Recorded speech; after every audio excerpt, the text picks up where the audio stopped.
Shabbat Shalom Lekulam, é com muita alegria que estamos aqui retornando, né, aos nossos estudos de Shabbat, da Parashá HaShavua. E aí, depois desse período em que estive afastado, né, depois do retorno da viagem à terra de Israel, estamos aqui. Chegou a nossa vez de retornar e é com muita alegria, com muita satisfação que eu estou aqui para, junto com vocês, em mais um Shabat, debaixo, né, da permissão do Eterno, nós podermos estudar, na verdade, fazer alguns arremates, né, algumas reflexões acerca da porção desta semana. E antes que a gente inicie, eu quero dizer aqui da minha alegria, né, da minha enorme satisfação de ter feito parte da caravana, né? Eu vim até com a camisa, ó, para relembrar e esse momento saudosista daqueles dias ali na terra de Israel, onde pudemos respirar o ar daquele lugar. Quão maravilhoso é pisar na terra escolhida pelo Eterno, né? De poder andar nas suas ruas, de poder se banhar em suas águas, de poder visualizar em loco, né, os sítios arqueológicos, as cavernas, as cidades subterrâneas, cada canto que a gente ia, né, cada lugar, cada parque nacional lá que a gente visitava, era realmente assim uma alegria inenarrável, algo indescritível. Por mais palavras, por mais adjetivos que eu tente trazer aqui para vocês, nunca vai ser suficiente para descrever aquela terra, aquele lugar, cada canto daquele país, né? Aquele povo acolhedor que nos acolheu tão bem, cada canto que nós íamos, né, com a bandeirinha do Brasil, e nós éramos sempre recebidos, né? Brasília, Brasília. E aí nós éramos bem recebidos sempre, em cada lugar. Então, mais uma vez, eu quero dar o meu Shabbat Shalom Lekulam para você que está chegando agora, para você que já está no canal Teshuvah Total aí há alguns anos, né? Que bom ter você aqui conosco, aquelas pessoas, aqueles irmãos que estão conosco sempre no chat. Eu não vou citar nomes para não incorrer na falha de esquecer alguém, mas vocês sabem o quão importante vocês são, né? Tudo que vocês representam para nós, cada ensino, cada compartilhar, cada testemunho que vocês dão no chat, tudo isso é muito importante para nós e para a nossa caminhada de Techuvá. E assim nós vamos nos completando, nos apoiando, orando uns pelos outros, né? Carregando juntamente um com o outro, dividindo os momentos de alegria, os momentos de tristeza, orando uns pelos outros e continuando aí a nossa jornada. Baruch Hashem por isto. A você que está chegando no canal, seja muito bem-vindo. Deixa eu só alterar aqui. Só um momento.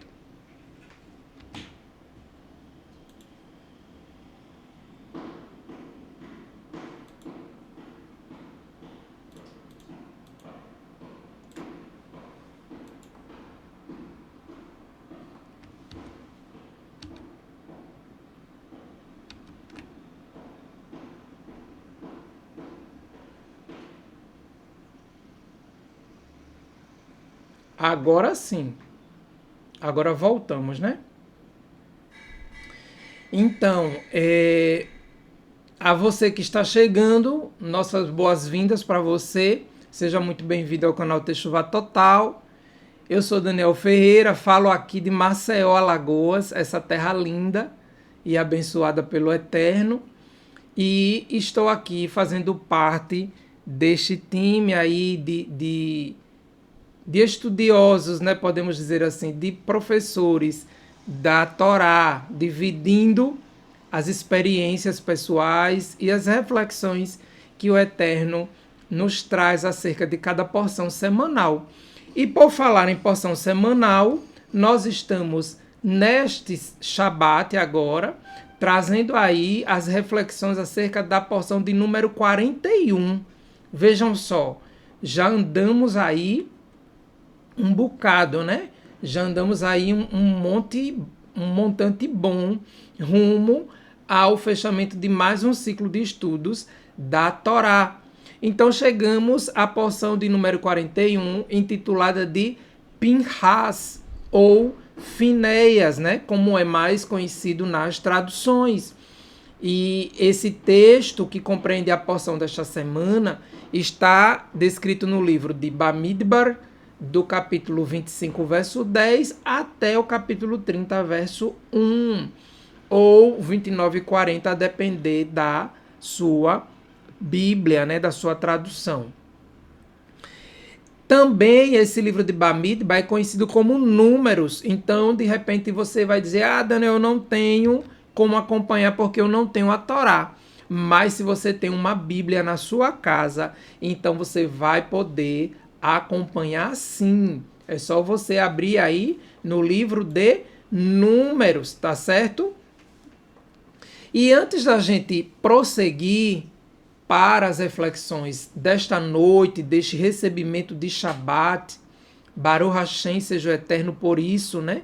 Por estarmos aqui celebrando essa data santa, esse encontro marcado, a primeira das datas santas, né? Ordenada pelo Eterno. E a cada 7 dias nós estamos aqui, ouvindo sua voz, cumprindo este mandamento, dando esse descanso para a nossa alma, para o nosso corpo, para a nossa mente, e desfrutando com alegria e gratidão de mais um Shabat. E aí, como eu vinha dizendo, antes da gente prosseguir, a gente não pode dar o ponto de partida de agora à noite, sem relembrar que nós estamos seguindo com uma história, né, com uma situação que ela foi gerada e ela ocorreu na porção anterior, na porção de número 40, que é a porção Balaque, que foi apresentada pelo nosso querido, deixa eu vir aqui para a tela cheia para a gente conversar melhor, que foi apresentada pelo nosso querido Moré, Renato de Prínsio, né? Um abraço, meu querido amigo, meu irmão, né? De caminhada lá em Israel. Dividimos tantas horas, tantas léguas, tantos quilômetros, né? Baruch Hashem, pela sua vida, sou muito grato ao Eterno por sua amizade. E aí, o Renato trouxe para a gente no Shabat passado, de forma com muita maestria, né, a porção Balaque. E aí, na porção Balaque, nós lembramos que o Eterno agiu ali, transformando, né, mudando um contexto de opróbrio, um contexto de maldição, que o rei Balaque queria destilar sobre o povo de Israel, contratando quem? Contratando Bilam, né? Contratando Balaão, para que ele, por meio das suas palavras, como ele era feiticeiro, e também muitos o conhecem como um profeta, né? Mas, na verdade, ele estava ali usando de suas práticas ocultas para amaldiçoar. Mas o Eterno veio, se manifestou e colocou na boca de Bilam, de Balaão, palavras de bênção. E Bilam, não conseguiu amaldiçoar o povo do Eterno. E agora, sim, lembrando, né? Lembrando deste fato, lembrando de tudo que ocorreu na porção Balaque, nós vamos, neste momento, deixar a nossa alma disponível, né? Permitir que a nossa alma esteja disponível para o Eterno, ouvidos atentos para a sua voz, a nossa Torá aberta, né? Para podermos acompanhar a leitura. E agora chegamos ao ponto de partida deste Shabat, Baruch Hashem. Que a nossa alma seja elevada, que o Eterno fale conosco e que nós possamos assim ser fortalecidos em mais um Shabat glorioso. Baruch Hashem. Então, vamos para o próximo slide.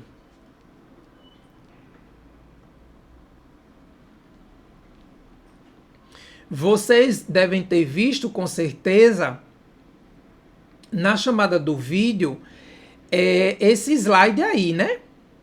Um ato pelo zelo ao Eterno. E foi isso que Pinhais fez, né?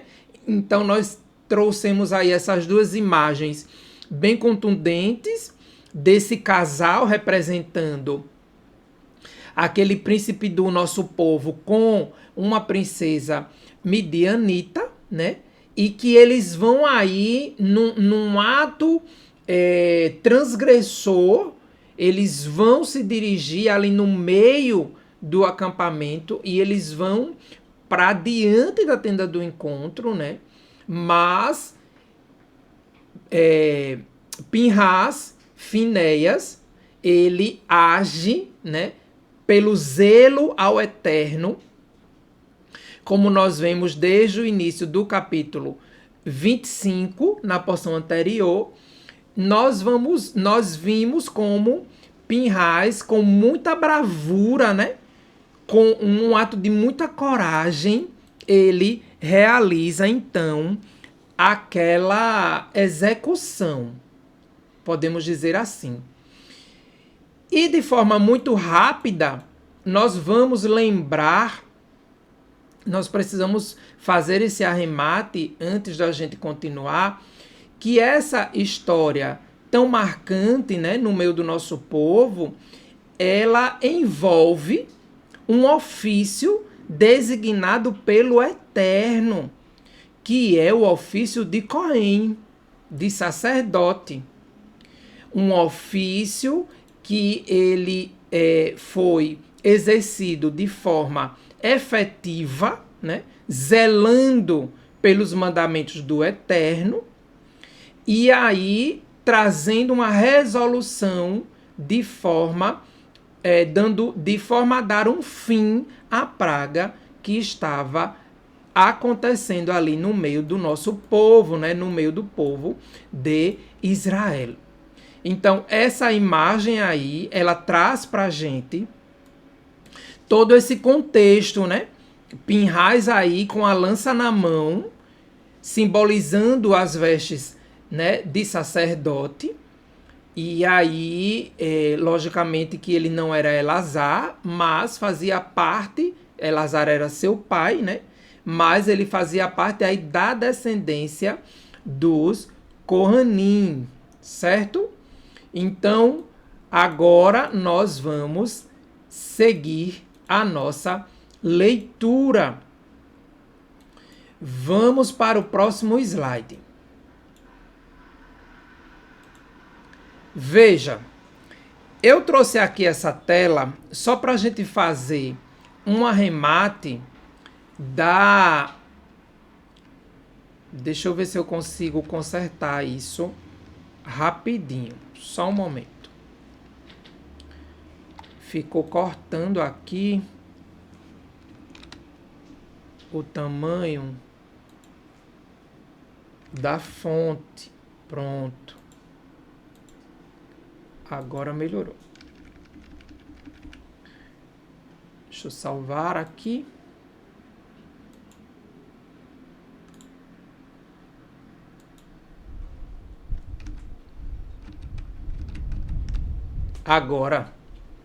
Agora ficou aparecendo certinho.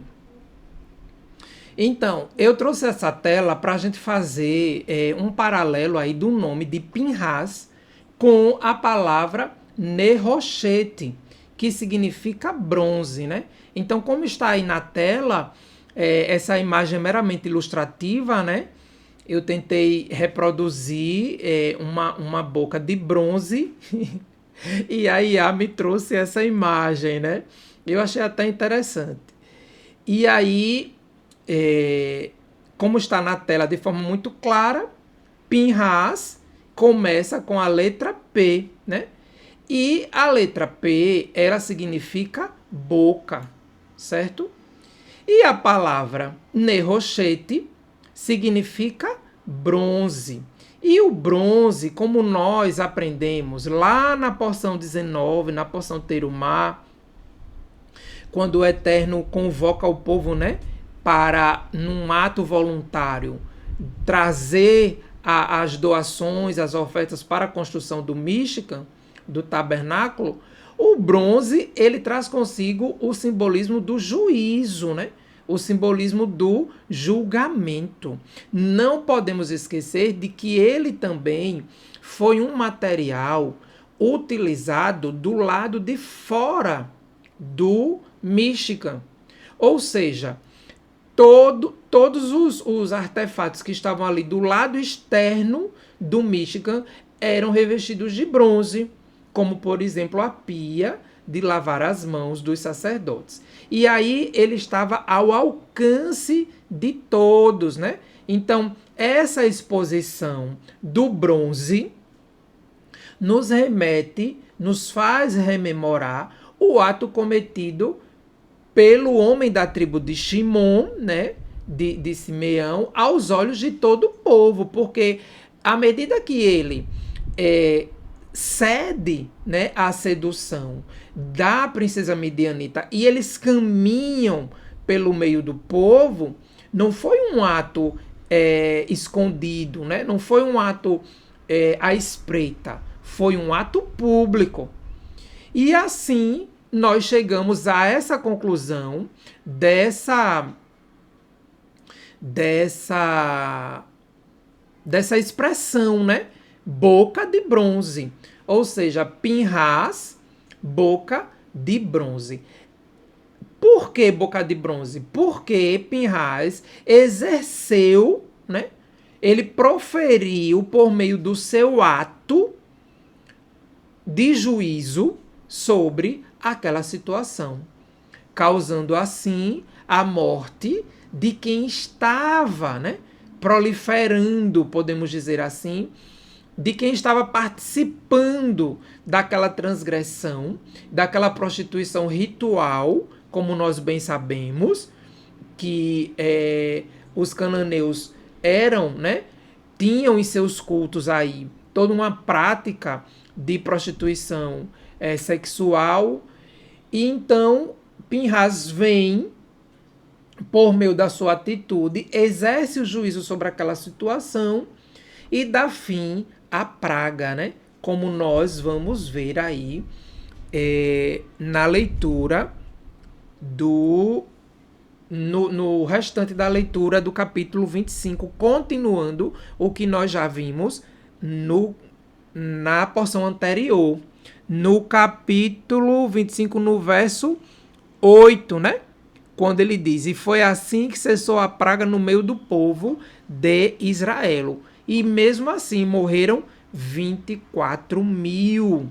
Vejam quantas pessoas, né, morreram por causa de atitudes transgressoras contra o Eterno e contra os seus mandamentos. E Pinhas, não coadunando com essa situação, exerceu aí o juízo sobre aquele casal.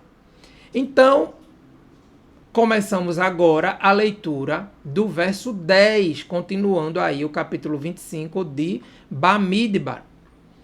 Vai daber Adonai el Moshe lemor, e falou Adonai a Moshe, dizendo, acompanha aqui comigo, Pinhas ben Elazar, ben Aharon, HaKohen, Reshiv et Hamati, Me'al Bnei Israel, Canaot et Kinati, Betorran Velo Hiliti, et Bnei Israel Kinati. Pinhas, filho de Elazar, filho de Aharon, né? A palavra neto está entre parênteses, porque a gente sabe que todos eram chamados e considerados filhos, mas para a gente entender no contexto de hoje, ele era neto de Arão, né? Neto de Aharon, o Cohen. Desviou, isso é o Eterno falando, né? Que ele desviou, Hamati, minha ira, de sobre os filhos, ou seja, de sobre o povo de Israel, por ser o quê? Tão zeloso quanto eu sou. Por isso o tema deste Kabbalat Shabbat, né? Um ato pelo zelo ao Eterno. Por ser tão zeloso quanto eu sou, para que eu não os destruísse com o meu zelo. E aí nós temos essas palavras grifadas de amarelo, né, marcadas de amarelo, para a gente entender aí o contexto da palavra zelo. E nós vemos então logo de início aqui que o ato de Pinhas, ele não expressa simplesmente algo feroz, né, mas um gesto elevado, de muita coragem e alinhado com o zelo do Eterno, pois assim o próprio Eterno fala dele. E ficou para nós, registrado para todas as gerações, uma porção com o seu nome. Tamanho a proeminência desse ato que ele praticou ali no meio do povo. A palavra hebraica para zelo é kiná, derivada de caná, que pode significar o quê? Ciúme ou ardor. Então, aqui no texto, né, em amarelo, como a gente deixou marcado, nós vemos a palavra derivada, né? Ele fala aqui, Betorran et Kinati, né? E aqui ele fala Bekinati novamente, se referindo ao zelo, tá? Que vem aí da palavra Kiná. E a repetição desta palavra neste verso 11 mostra o sentimento, né? Mostra que o sentimento de Pinhas era um sentimento puro, né? Não era um sentimento pessoal contra aquele homem e aquela mulher, mas era um sentimento puro, dirigido diretamente para o Eterno. E quando o texto diz Betorran, esse Betorran quer dizer que ele agiu no meio deles, ou seja, ele agiu no meio da comunidade. O que amplifica ainda mais essa força redentora, né, da ação de Pinhas.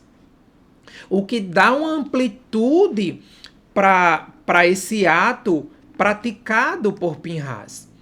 E aí, quando a gente fala dessa amplificação, podemos dizer assim, deste ato de Pinhas, nós podemos traçar e fazer um paralelo da nossa vida cotidiana, quando muitas das vezes, né, dependendo do contexto ou dependendo do que está ocorrendo ou acontecendo ali conosco no nosso dia a dia, seja em casa, seja no meio da família, seja no ambiente de trabalho ou onde quer que seja, né?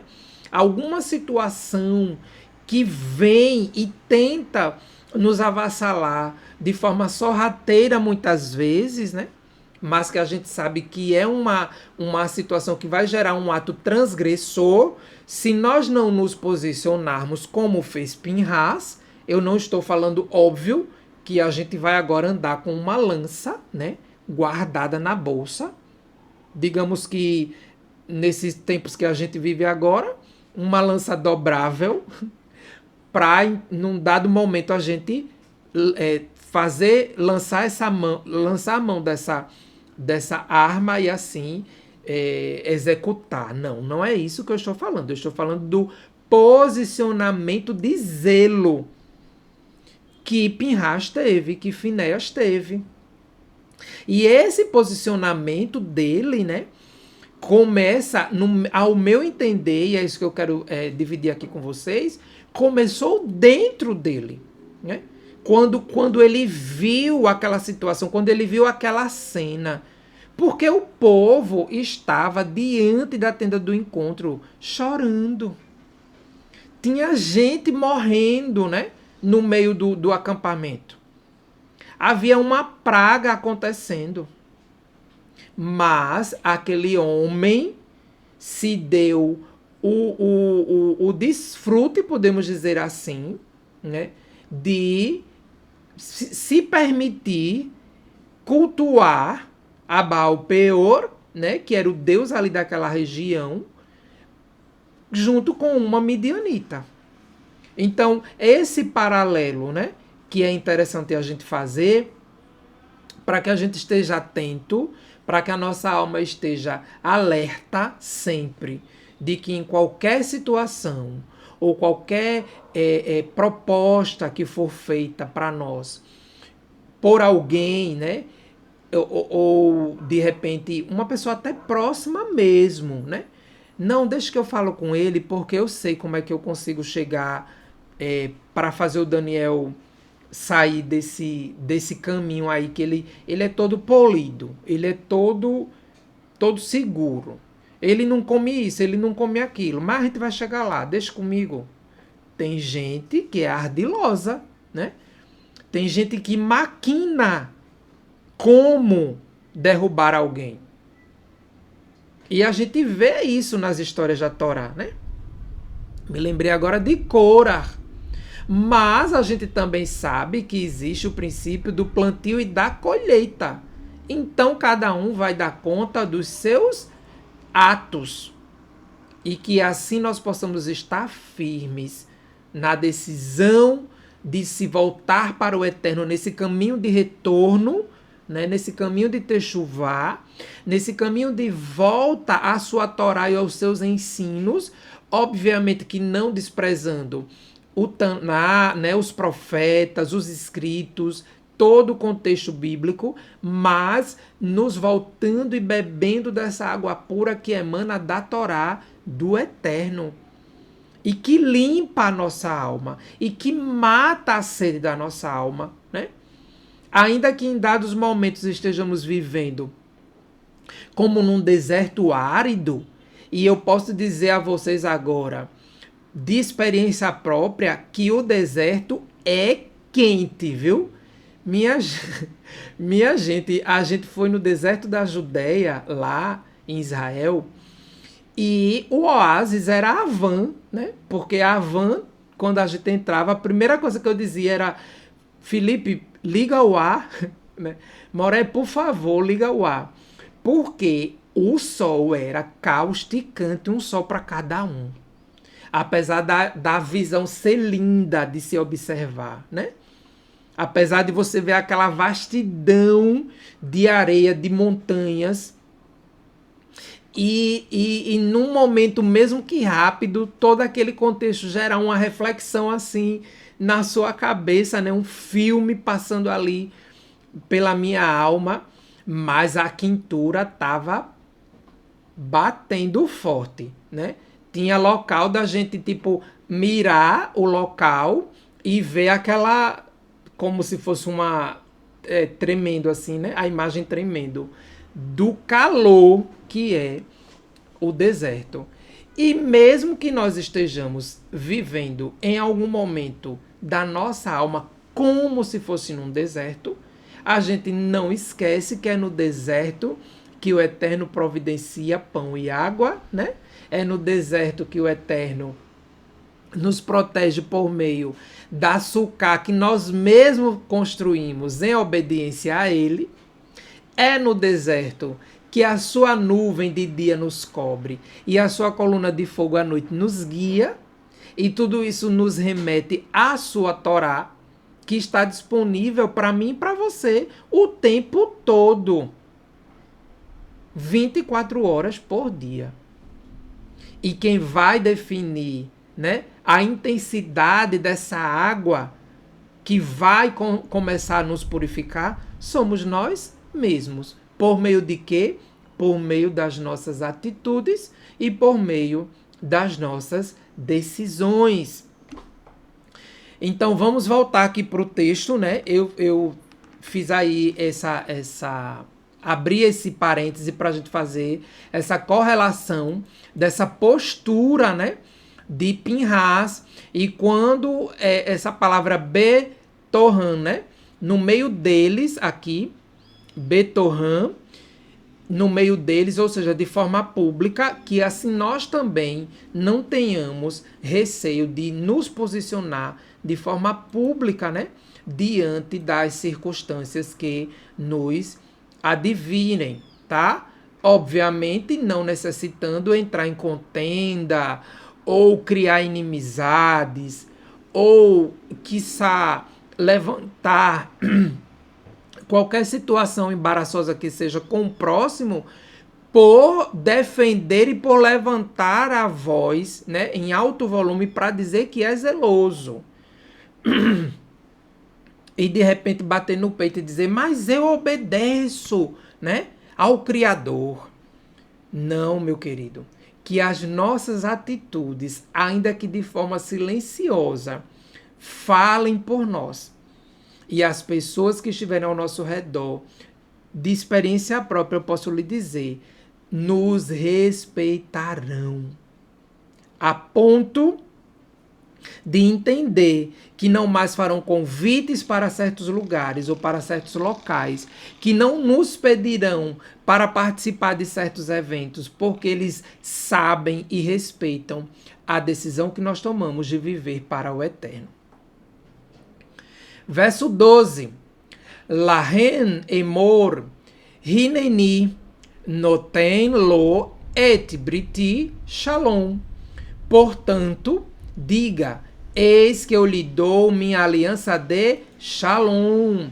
Então, nesse verso aqui, temos uma expressão que nos apresenta esse pacto, né?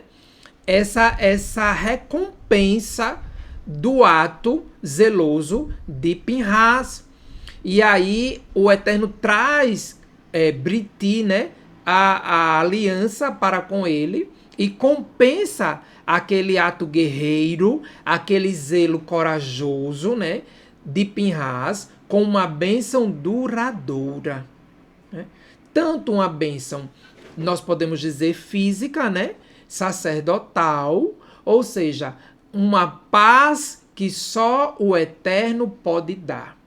E ele deixou registrado isso na Torá, que entregou essa completude, como a gente sabe que Shalom é um acróstico de várias bênçãos, né, que o Eterno dá para aquele que tem Shalom e dá Shalom para o seu próximo. Então ficou registrado aí essa aliança de Shalom sobre a vida de Pinhas. E aí a gente entende, né, de que essa paz, que é tratada aqui no verso 12, não se trata apenas de uma paz normal, digamos assim, de uma paz comum, daquela paz cotidiana, do dia, de dizer hoje está uma paz, né? Às vezes a gente tem essa mania, né, de falar hoje está tão tranquilo, está uma paz, mas é uma paz redentora, né? É uma paz sacramental, é uma paz que é gerada como recompensa da sua atitude zelosa e guerreira pelo eterno. Verso 13. Ve haitá lo. O mouse não está ajudando. Ve haitá lo ulzaro aharav briti kehunati olam tahati asher kine lelohav vai raper al binei Israel, fazendo uma aliança com ele e seus descendentes, né? Quando, eu deixei até aqui marcado, ó, Brit Kehunati Olam, para sempre, né? Isso porque ele foi zeloso da causa de seu Elohim e fez expiação pelos filhos de Israel. E mais uma vez nós vemos aí essa recompensa vinda do Eterno dada a Pinhas, né? Uma aliança de um ofício tão essencial no meio do povo, que era o ofício de Cohen, para sempre, né? Esse sacerdócio eterno, perpétuo, para quem era ali da tribo dos Leviim.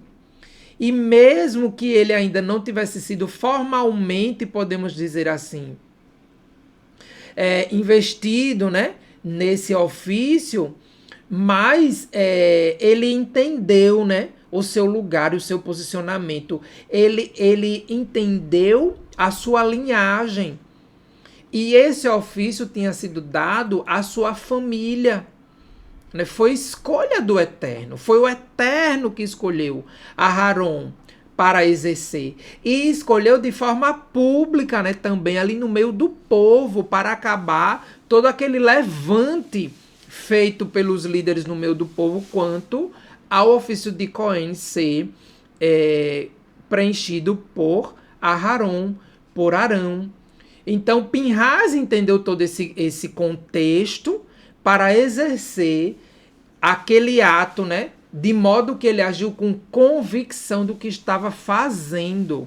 Ou seja, ele fez algo probo, algo que foi aprovado pelo Eterno. E quando a gente fala dessa aliança com os Kohanim, nós podemos lembrar da porção 23, Pekudei, quando lá no texto, deixa eu vir aqui, fica melhor assim para a gente se falar, né?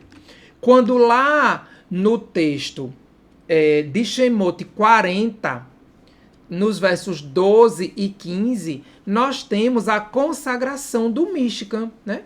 E aí o Eterno ordena consagrar o Mishkan, todos os seus utensílios, todos os artefatos utilizados ali, e também ordenou a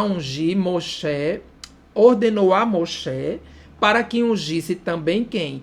Aharon e os seus filhos. Então, sendo Pinhas filho de Elazar, né, que foi ungido aí lá naquele momento da inauguração do Mishkan, na entrada da tenda do encontro, né, na Ohel Moed, ele entendeu aí a sua linhagem, a sua descendência e a unção, né, que pairava sobre a sua casa, a unção derramada sobre eles ali, o que fez o povo entender, né, que aquele ofício era um ofício pertencente a eles por todas as gerações.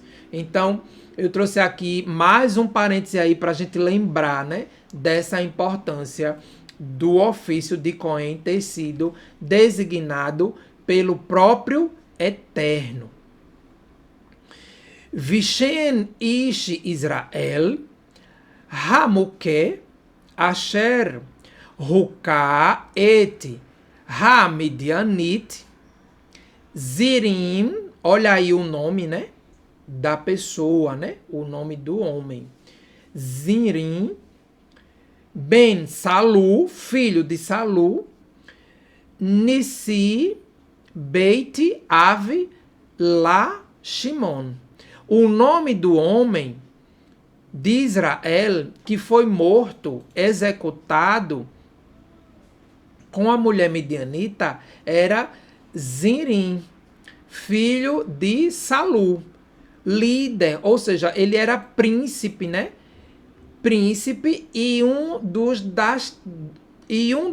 da tribo de Shimon. Depois eu conserto aí esse Dasda.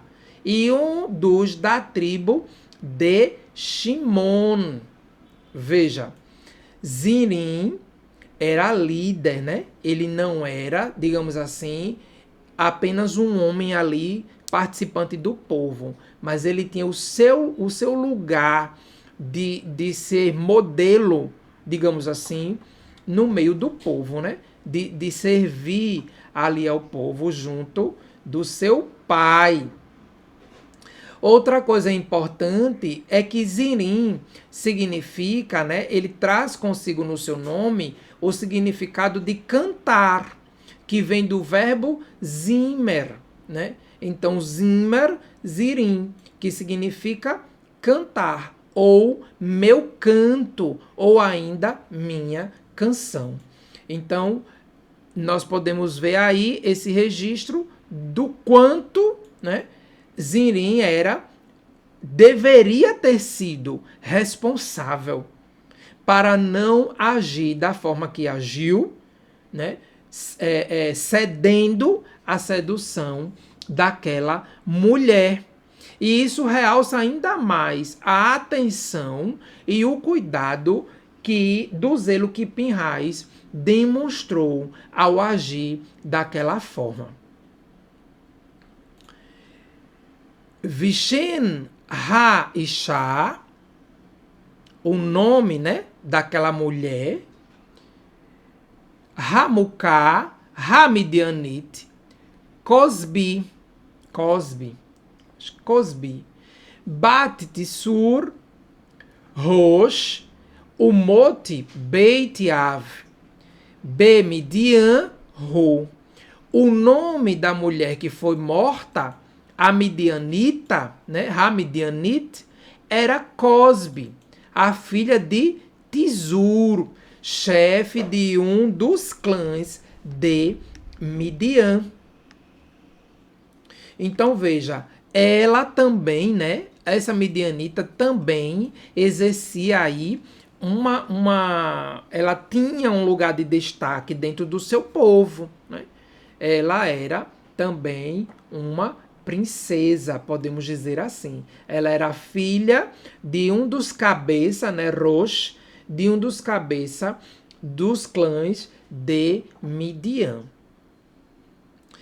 E interessante é que o nome Cosbi tem consigo o significado que remete aos seus atos. Porque tem a ver, o nome Cosbi tem a ver com mentira, né? Tem a ver com ser mentiroso, ser enganoso, ou seja, ser falso. E não é que se o ato tivesse sido cometido por um homem ou uma mulher do povo, né? Ah, foi um homem ou uma mulher qualquer. Ele não teria sido uma transgressão. Claro que teria sido uma transgressão, né? Independente. Mas a posição de Zinri e Cosbi gera diante do povo essa situação do que poderia se tornar o culto a Baal Peor como um ato banal, né? Ah, se Zinri fez, né? Eu também posso tomar uma mulher midianita e ter relações com ela à entrada da na entrada da tenda do encontro.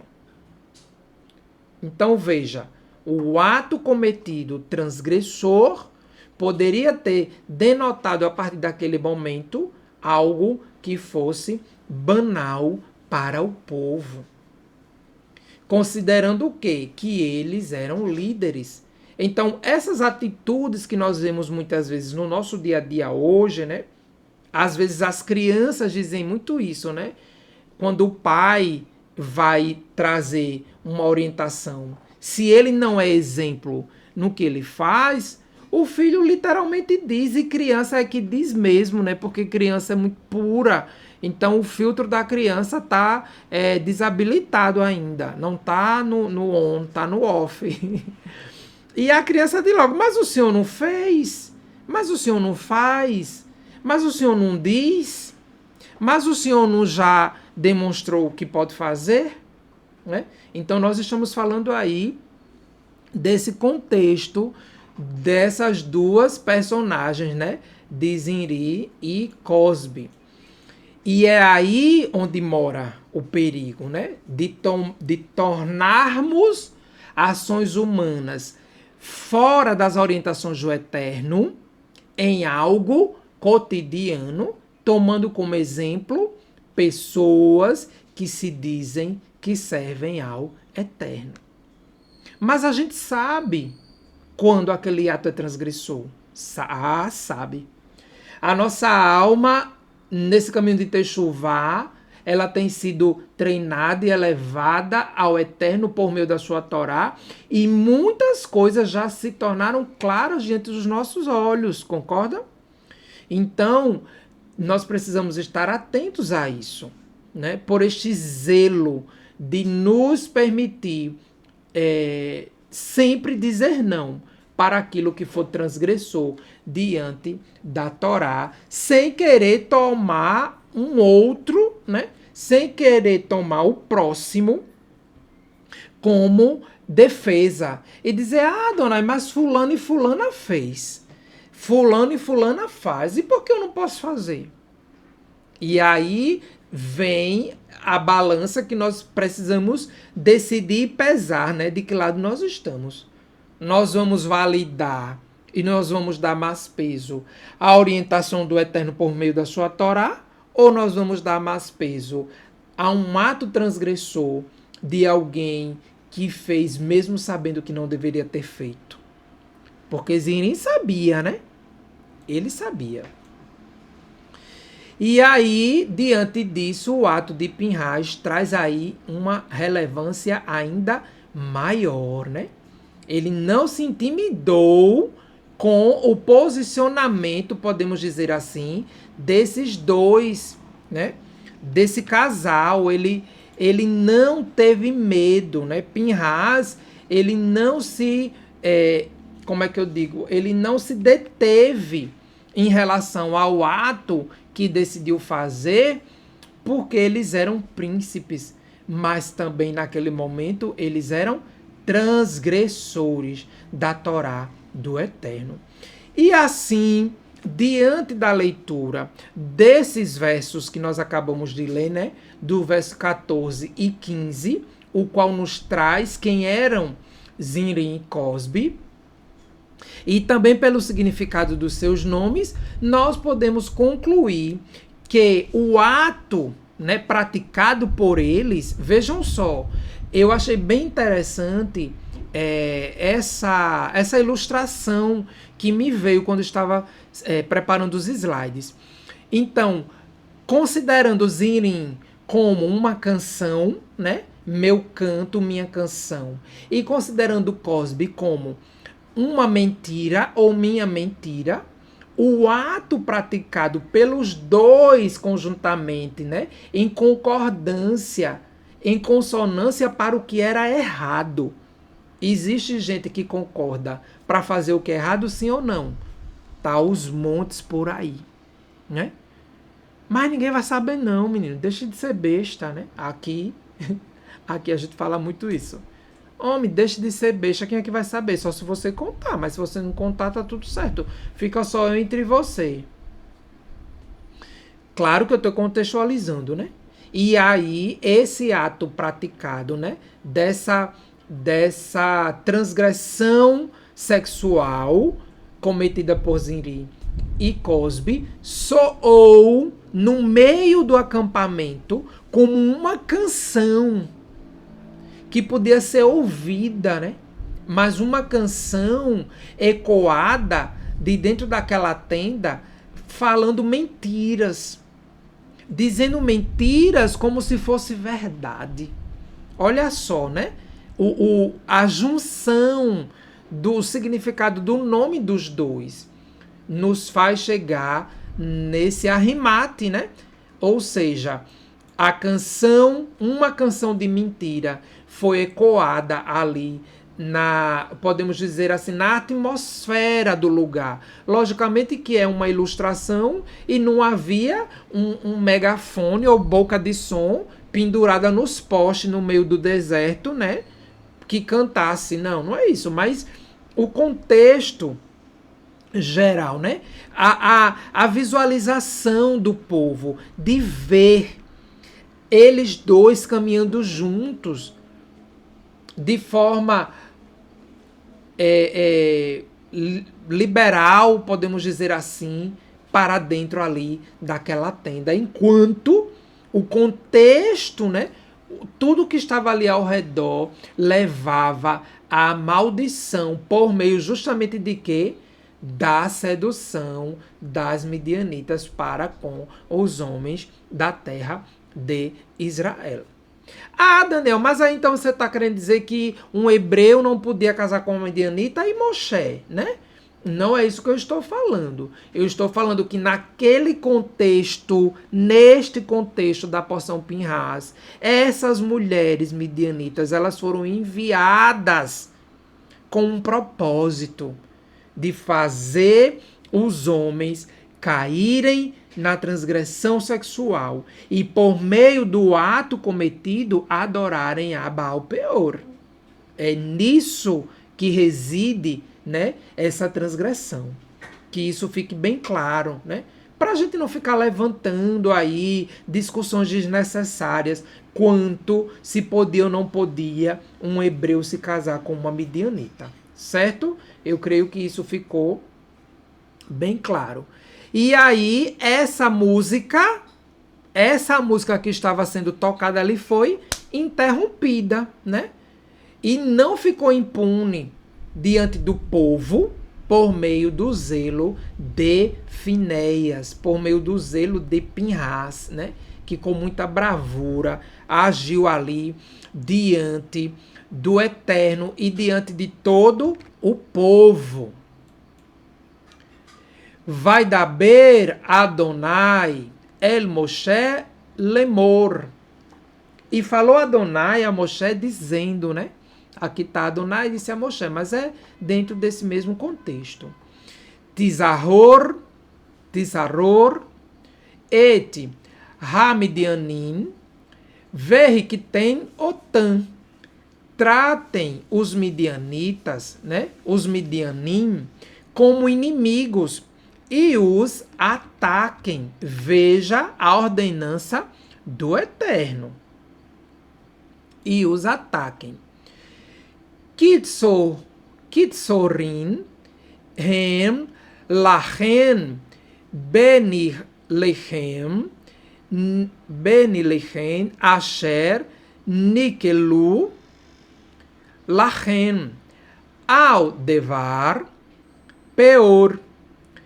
Ve'al devar Cosbi, bate Nissi, Midian, Arrotan, Hamuká, Beion, Hamagfá, al devar Peor. Pois eles os trataram como inimigos por meio do truque usado. Tá vendo aí? É esse contexto aí, né? Que eu falei há poucos minutos atrás, por meio do truque usado para enganá-los. No incidente de Peor e no caso de sua irmã Cosbi, a filha do líder de Midian. a mulher morta no dia da praga, no incidente de Peor. Então, este verso, ele reforça, né, o motivo pelo qual os midianitas deveriam ser combatidos.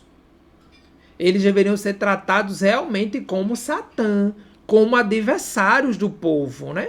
Do povo hebreu, a partir daquele momento. Não por uma questão de etnia, não por uma questão racial, nada disso, mas por terem intencionalmente agido de forma sedutora para com Israel. E não era uma simples sedução, né, de carne ou de paixões avassaladoras entre homem e mulher, mas era uma sedução que remetia à corrupção espiritual, à prostituição por meio da idolatria, porque é sabido que os cananeus adoravam a Baal Peor. E, inclusive, no livro de Reis tem esse registro, né? No livro de 1 Reis, eu não me recordo exatamente agora o capítulo, mas existe um registro dessas práticas pagãs e de rituais onde existiam aí as orgias para adoração aos deuses. Então era um povo devasso, né? Os moabitas, os cananeus, era um povo devasso, um povo que realmente vivia na devassidão aí da alma, se entregando à adoração sexual ao seu Elohim. Então, Cosbi, ela é mencionada como um símbolo desse engano, entende? Quando o verso 18 traz aí, por meio do truque usado para enganá-los. E no incidente de Peor, aí ele cita ela de forma específica. E no caso de sua irmã Cosbi, a filha do líder de Midian. Ou seja, ela era uma mulher da nobreza, né, midianita, e ela se envolveu, né? Ela se permitiu envolver num plano, numa trama para desviar os filhos de Israel. Ou seja, para desviar os homens do povo hebreu e assim os fazê-lo se prostituir contra o Eterno. E aí fica o verso 19. Vaeri aharei hamagefá. Né? Hamagefá quer dizer praga. E aconteceu depois da praga, vírgula, cenas para o próximo capítulo. Cenas para os próximos, né? As próximas porções, cena para o que vai vir depois, tá certo? Mas nós vamos encerrar a leitura do capítulo 25 agora, mas não vamos encerrar o estudo ainda, calma. Nós vamos agora trazer alguns textos que nos falam sobre zelo, para que a gente possa fazer um arremate aí bem claro do que é o zelo do Eterno, né? E de como as pessoas que vivem para o Eterno e vivem por meio da sua Torá trazem o valor que se deve dar a este zelo, né? Vejamos, Shemot 20, no verso 5 e 6, né? Nós sabemos que esse texto ele está registrado nas 10 palavras que o Eterno deu ao povo ali no Monte Sinai, né? Então, esses versos, eles estão dentro dos 10 pronunciamentos.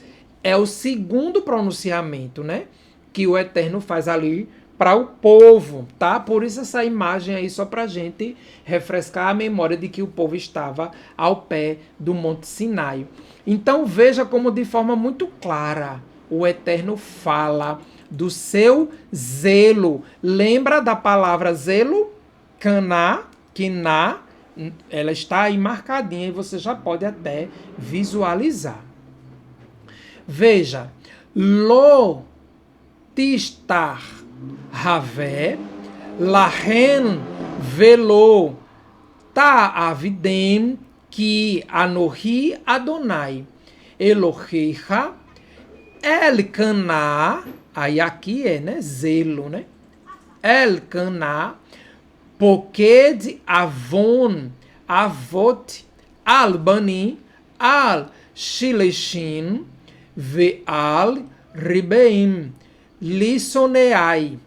Não se prostrará para eles e não os servireis, pois eu sou o Eterno, né? Quando ele diz Adonai, Anohi Adonai, eu sou o Eterno, o teu Elohim.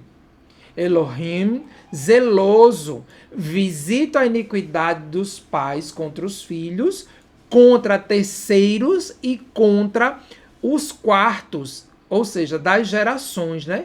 Para os que me odeiam. Veja que o zelo do Eterno, ele é tão bem empregado, né? Que ele faz aí essa visita até a terceira e quarta geração daqueles que vivem em iniquidade. Mas aí o texto 6 vem e completa dizendo: Veose Hesed. Hesed é o quê? Graça. Veose Hesed. La alafim, ou seja, milhares, né? Le ohavad, u leshohem, mitzvotai. E produzo graça por milhares de gerações. Para quem faz o quê? Para quem me ama. E para os que guardam os meus mandamentos. Então, o zelo, ele é frequentemente atribuído a Adonai. E aí, nesse contexto aqui, ele vem descrito como Elkanah, né? Que é essa parte que está marcada de amarelo. O Elohim zeloso. Ou seja, alguém que exige fidelidade exclusiva, né? E que se entristece quando a idolatria, quando a iniquidade se prolifera no meio do seu povo. Esse zelo divino, ele não é um zelo possessivo no sentido humano da coisa, né? No sentido humano falando. Mas é um zelo que expressa um amor ardente, né? Um amor que queima por justiça e proteção para aqueles que lhe amam. Então, o zelo do Eterno, ele é traduzido em um amor ardente, justo e protetor. Por isso que ele se torna algo sagrado, né? É um ciúme de um cuidado para com os seus filhos, para com o povo que ele escolheu para ser sacerdócio real. Mas que não se compara ao ciúme humano, né? De vingança, de derramamento de sangue, enfim, de fazer justiça com as próprias mãos. Mas é este zelo, como está descrito aí, que ele é produzido em graça, né? Por milhares de gerações. Ele nem conta. Veja que a iniquidade no verso 5, ele diz: e visita a iniquidade dos pais contra os filhos, dos terceiros e dos quartos, né? Até a quarta geração. Mas a graça dele, ela é dada por milhares de gerações, para aqueles que o amam. Então, assim, nós podemos concluir que tudo que nos leva a transgredir contra o Eterno, inclusive, né, a adoração a outros deuses, né, quando a gente prostitui a alma, empregando a nossa confiança em coisas humanas, ou coisas terrenas, ou objetos, ou qualquer coisa do tipo, né, a gente está aí deixando de adorar o verdadeiro Elohim, ao único Adonai, e aí a gente coloca outros deuses em seu lugar, né? Então a gente não pode esquecer disso aí. Mas toda obediência aos seus mandamentos trará sobre nós o seu zelo. Então ele é zeloso para cumprir o juízo sobre aqueles que transgridem, mas também é zeloso para dar da sua graça para aqueles que o obedecem. Baruch Hashem. Bendito seja o seu glorioso nome para todos sempre. E aí, nós vemos agora nesse próximo slide, esses textos que estão em Shemot 32, do 25 ao 29, né? Quando esse texto nos traz a questão lá do bezerro de ouro, tá? Na porção Kitzá. E aí o texto diz o seguinte, né? Dentro daquele contexto todo, quando Moshe viu que o povo havia perdido o controle, né? Quando ele desce com as tábuas, pois Aharon havia permitido, né? Que aquela situação tomasse aquela dimensão, e isso serviria para a zombaria dos inimigos do povo de Israel. Então Moshe parou à entrada do acampamento e gritou: quem for por Adonai, venha até mim. Todos os descendentes de Levi, ou seja, todos da tribo dos Leviim, né, agruparam-se em torno dele. E aí a gente já percebe no contexto, né, da situação o zelo, esse mesmo zelo que Pinhas teve contra a transgressão de Zinri e Cosbi. Esse mesmo zelo, Moshe, nesse momento, ele exerce, ou seja, ele se posiciona ali diante daquela situação e entende, né, o seu ofício de liderança ali diante do povo, assim como Pinhas entendeu o ofício de Cohen, que estava sobre a sua casa, né, sobre a sua família. Veja como é interessante, né? Nós termos essas duas situações que coadunam pelo zelo ao eterno, né?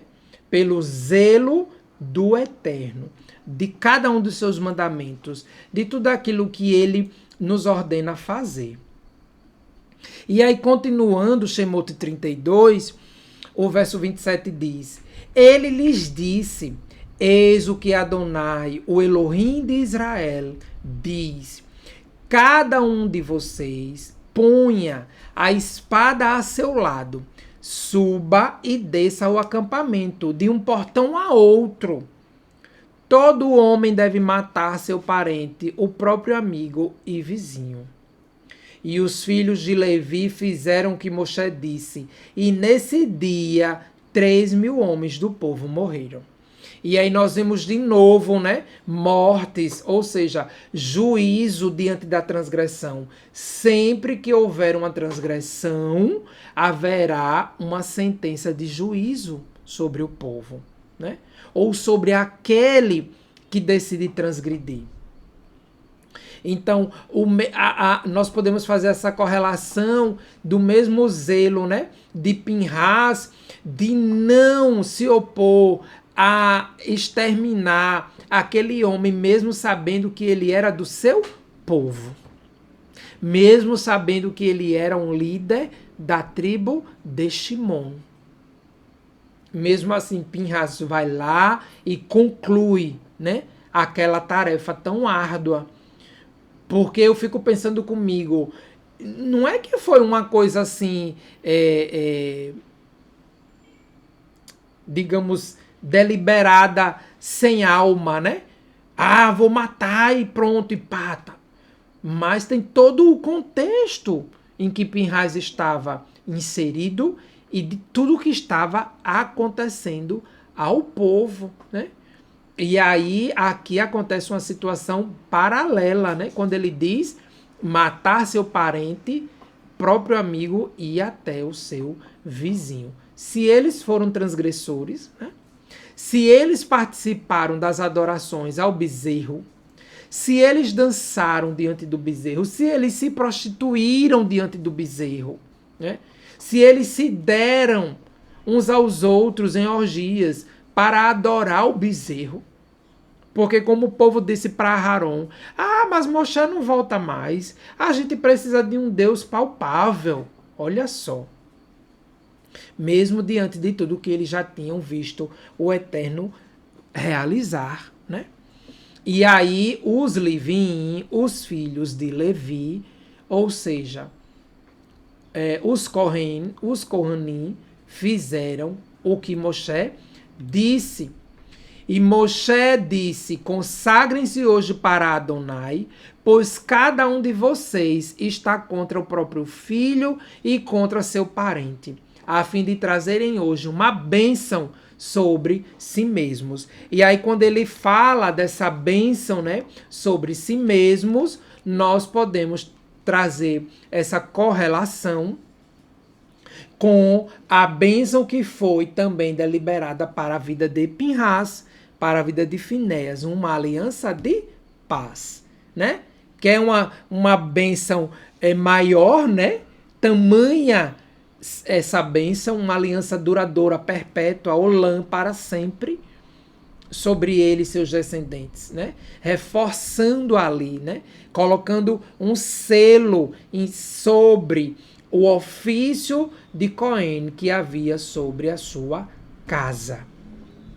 É fantástico, né? Estudar a Torá, porque aí a gente vai fazendo as correlações e vendo como nós podemos também estar inseridos no nosso dia a dia, nas decisões diárias, né? De zelar pela Torá de Adonai. De zelar pela decisão de obedecer ao Eterno e à sua palavra.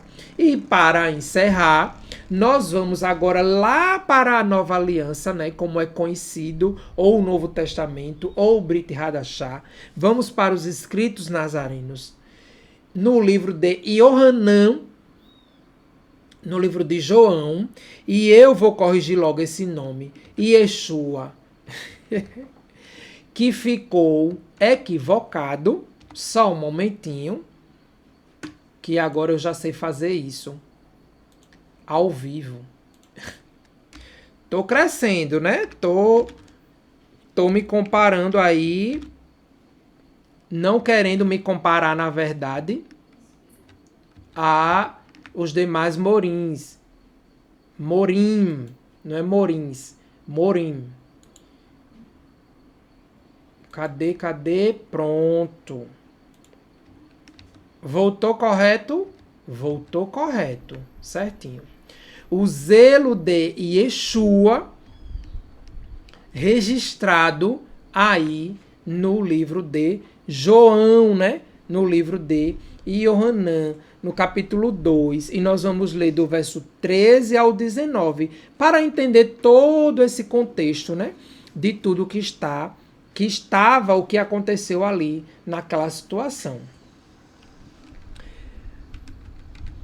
E se aproximava a festa de Pêssar, né?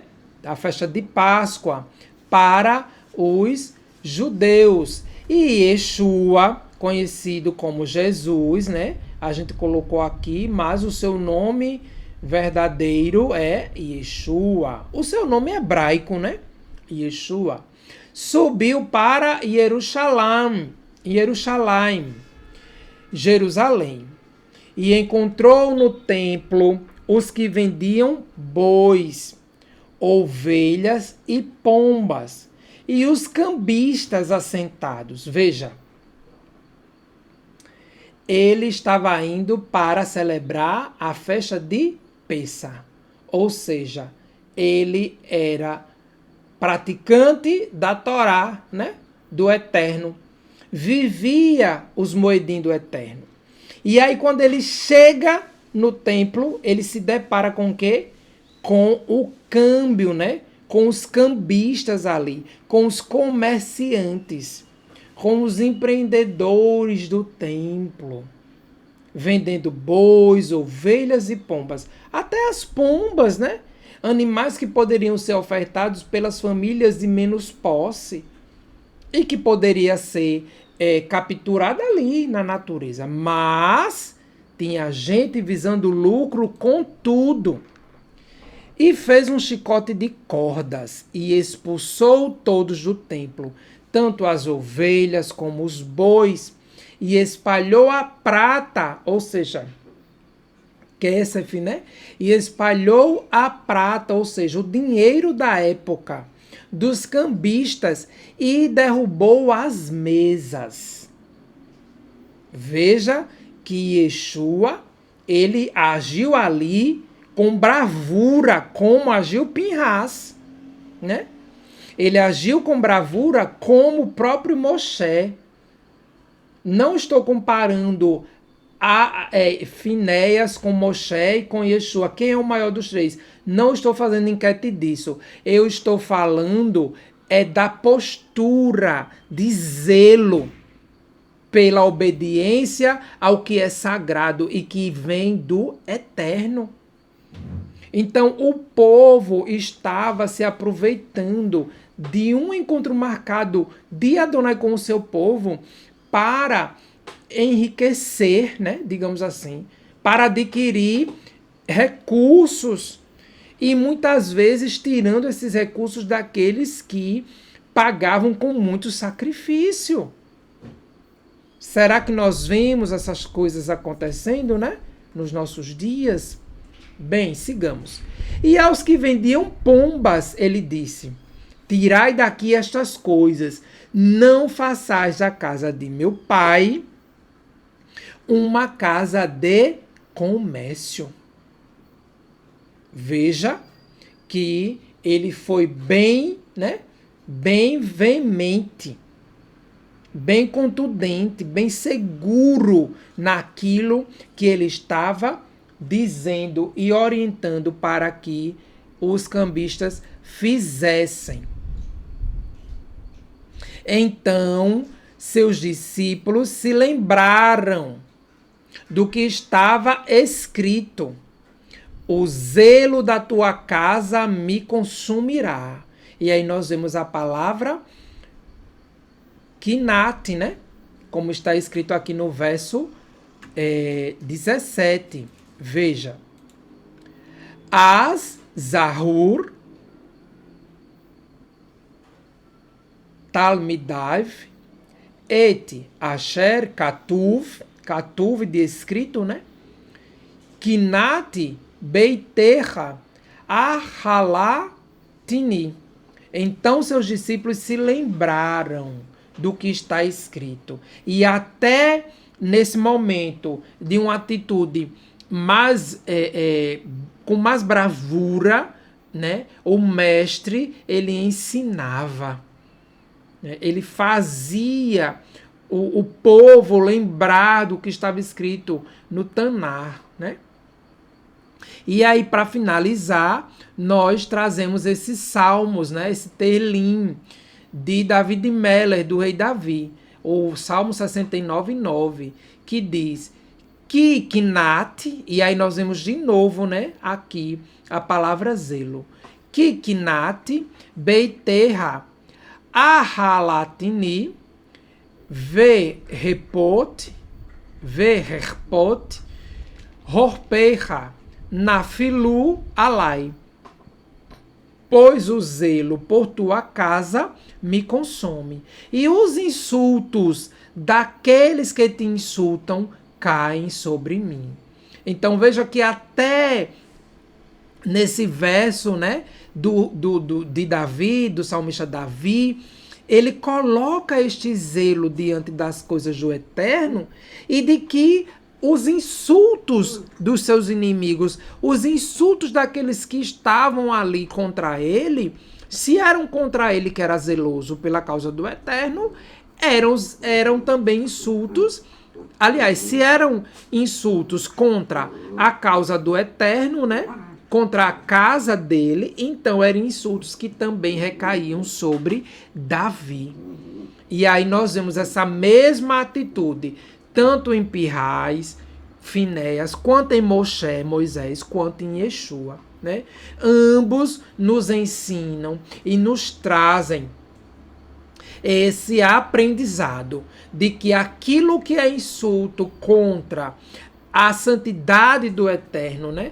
contra o zelo da sua Torá, contra o zelo dos seus mandamentos. E isso também se torna insulto contra nós, a ponto de nós nos posicionarmos diante das situações, nos mantendo firme, né? Numa ação de bravura constante contra o pecado e contra a transgressão. Né? Incrível como nós podemos, então, finalizar aí este momento de recebimento do Shabat, trazendo essa reflexão acerca dessa atitude de Yeshua. E que também algo correlato, né? Envolveu o nosso povo ali no acontecido em Baal Peor, acontecido ali em Baal Peor, em Peor, que era o nome do lugar, onde diante dos insultos, né, da sedução daquelas mulheres midianitas, o zelo do Eterno tomou conta de Pinhais e ele agiu, né, a desviar a ira do Eterno, fazendo cessar a praga no meio do povo. Veja como esse zelo traz para a gente aí esse arremate final com essa imagem aí, logicamente que representativa, né? De Yeshua expulsando ali os cambistas dali do alpendre do templo, para que a casa do Eterno fosse utilizada para o fim que foi levantada, né? A sua adoração, ou seja, o serviço ao Eterno de forma pura e verdadeira. Baruch Hashem, por este momento, nós vamos agora encerrar trazendo Abikat Kohanim com o nosso querido Yosef Torres, e logo depois nós retornamos para aquele momento de despedida, trazendo aí recordações da nossa viagem à Terra Santa. Recite com Yosef juntamente com todos nós.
Que o Eterno te abençoe e te guarde, que Ele faça resplandecer o seu rosto sobre ti e tenha misericórdia de ti. Levante Adonai o seu rosto sobre ti e te conceda Shalom, paz, saúde, prosperidade, bem-estar, segurança, alegria e felicidade que vem de Adonai. Bishem Yeshua Hamashia, em nome de Yeshua, ungido do Eterno para as nossas almas. Baruch Hashem por isto, com muita satisfação que eu me despeço aqui desse Kabbalat Shabbat para cada um de vocês, agradecendo aí pela companhia, né? Agora temos aí alguns artefatos trazidos ali da terra de Israel para aprimorar mais, né? Esse nosso ambiente de estudos, esse trigo colhido ali, né? Como vocês viram lá, quem lembra do vídeo, né? A gente colhendo o trigo lá naquele campo que já tinha sido ceifado, né? Que fique claro que a gente não transgrediu, tá? Então, essa lembrança linda da terra de Israel, compondo aqui o ambiente da nossa sala. Baruch Hashem, por isso, vamos agora nos despedir, revendo as lembranças dessa tão grandiosa viagem ali com os meus amigos e irmãos Morim do canal Teshuvah Total. Que o Eterno te abençoe e te guarde. Imtse Hashem. Nos vemos amanhã, ali por volta das 10, 10h30. Você fica de olho no canal que a gente vai estar liberando o link, tá certo? Beijo grande para todos, um bom jantar em família, que suas forças sejam renovadas nesse Shabat e Shabbat Shalom Lekulam, Lehitraot. Nos vemos amanhã, se o Eterno assim nos permitir.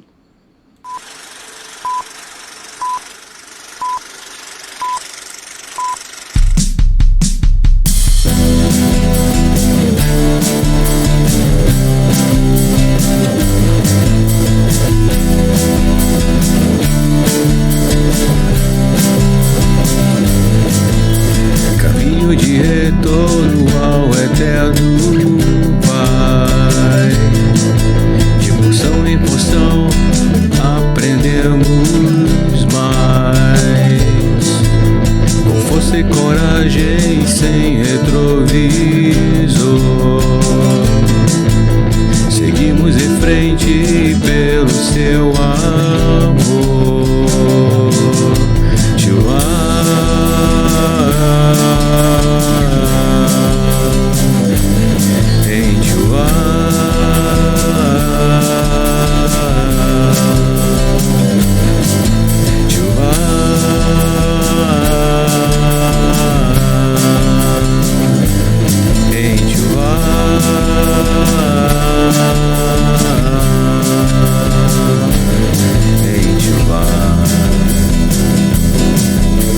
Debaixo da nuvem, este é o meu lugar.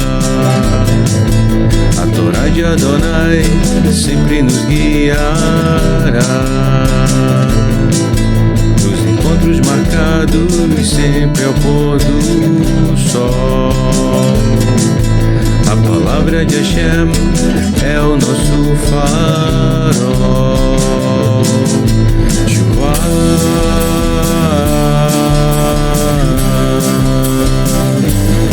Em Teshuvah